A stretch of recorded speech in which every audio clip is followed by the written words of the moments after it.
चिंतामृणाम निज प्रसादो येन जनो जन्मजरा विनाशम संसार दुखन निहंत्य शेषम नमामि नारायण पाद पद्मम। मैं भगवान नारायण के उन चरण कमलों को नमन करता हूँ जिनका प्रसाद चिंतामणि के समान है, जो जन्म मरण, बुढ़ापे और संसार के समस्त दुखों का नाश करता है। नमस्कार मित्रों, द रीडर 15 में आप सभी का हृदय से स्वागत है। आज हम एक ऐसी आध्यात्मिक यात्रा की शुरुआत करने जा रहे हैं जिसने केवल साधारण लोगों को ही नहीं बल्कि महान आत्माओं, योद्धाओं और संतों को भी उनके जीवन के परम लक्ष्य तक पहुंचाया है। यह यात्रा है श्रीमद् भगवद गीता की, एक ऐसा दिव्य ग्रंथ जो युद्ध भूमि में उत्पन्न हुई दुविधाओं से शुरू होता है लेकिन आत्मज्ञान और शांति तक ले जाता है। आज हम आरंभ कर रहे हैं इसका पहला अध्याय, अर्जुन विषाद योग, जहां अर्जुन जीवन के सबसे बड़े धर्म संकट में खड़े हैं। और यहीं से प्रारंभ होता है भगवान श्री कृष्ण का दिव्य उपदेश। आशा है कि जब हम इस यात्रा को पूर्ण करेंगे तो केवल ज्ञान ही नहीं, अपने लक्ष्य को भी प्राप्त कर चुके होंगे। आइए श्रद्धा और एकाग्रता के साथ सुनते हैं श्रीमद् भगवद गीता, पहला अध्याय, श्री कृष्ण अर्जुन संवाद।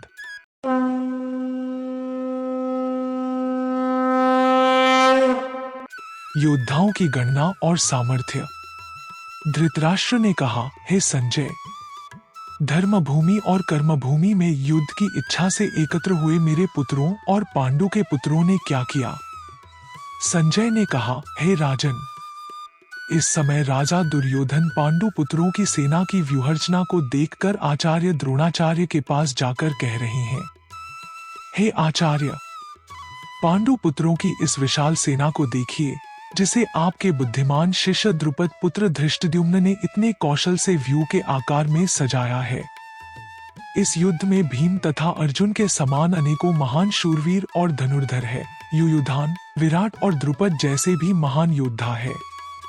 धृष्टकेतु, चेकितान तथा काशीराज जैसे महान शक्तिशाली और पुरुजित, कुंती भोज तथा शैब्य जैसे मनुष्यों में श्रेष्ठ योद्धा भी है।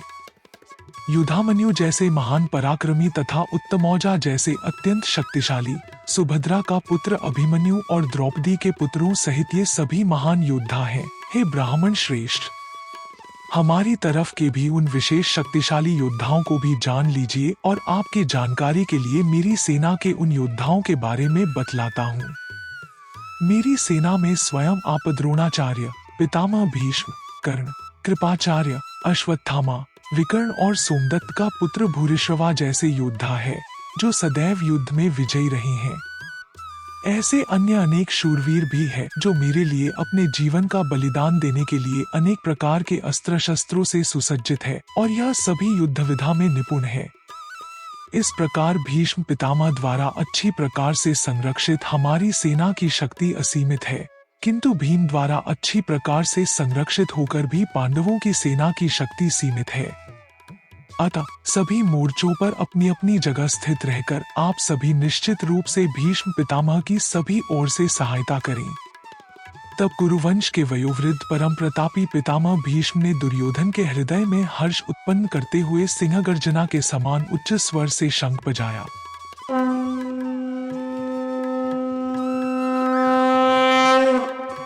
तत्पश्चात अनेक शंख, नगाड़े, ढोल, मृदंग और सींग आदि बाजे अचानक एक साथ बज उठे। उनका वह शब्द बड़ा भयंकर था।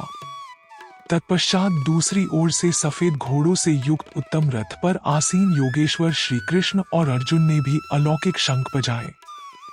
हृदय के सर्वस्व ज्ञाता श्री कृष्ण ने पांचजन्य नामक, अर्जुन ने देवदत्त नामक और भयानक कर्म वाले भीमसेन ने पौंड्र नामक महाशंख बजाया।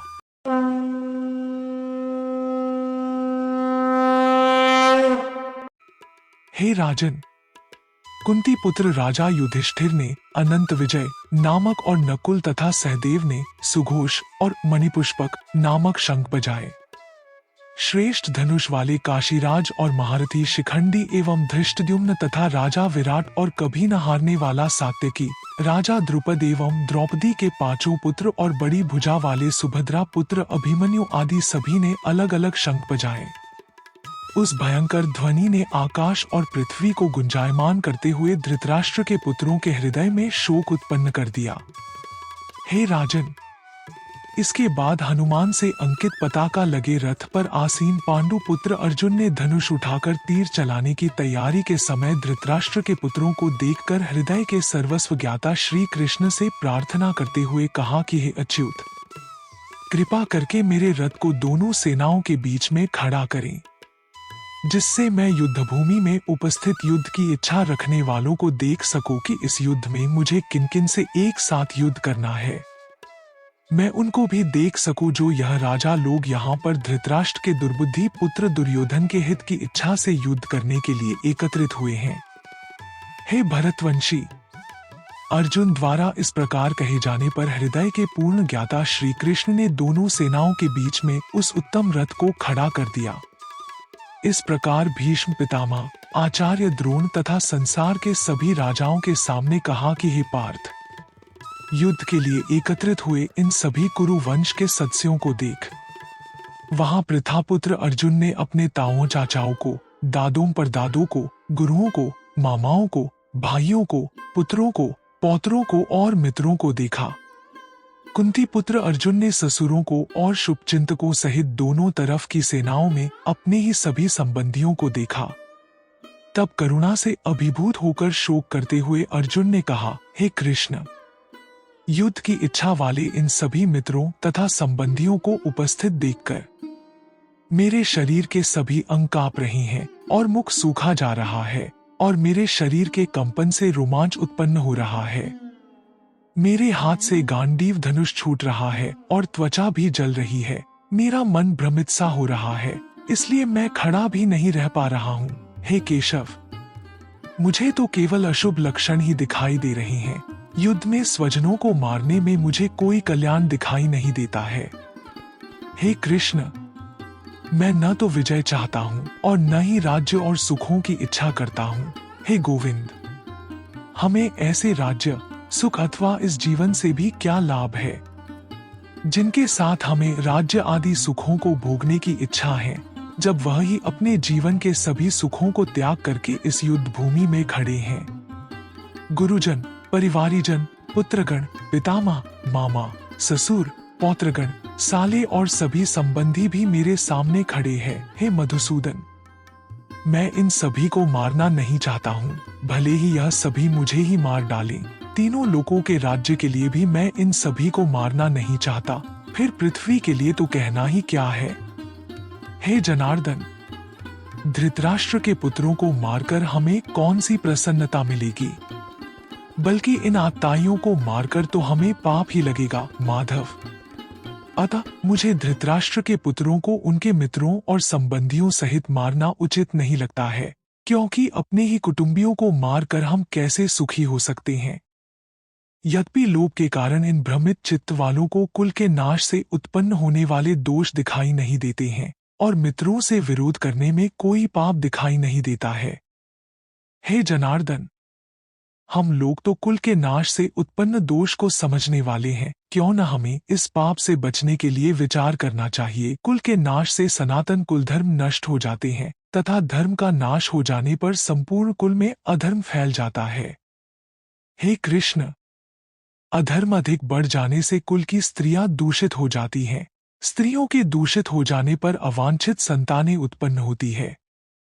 अवांछित संतानों की वृद्धि से निश्चय ही कुल में नारकीय जीवन उत्पन्न होता है। से पतित कुलों के पितरी गिर जाते हैं, क्योंकि पिंड और जल के दान की क्रिया समाप्त हो जाती है। इन अवांछित संतानों के दुष्कर्मों से सनातन कुल धर्म और जाति धर्म नष्ट हो जाते हैं।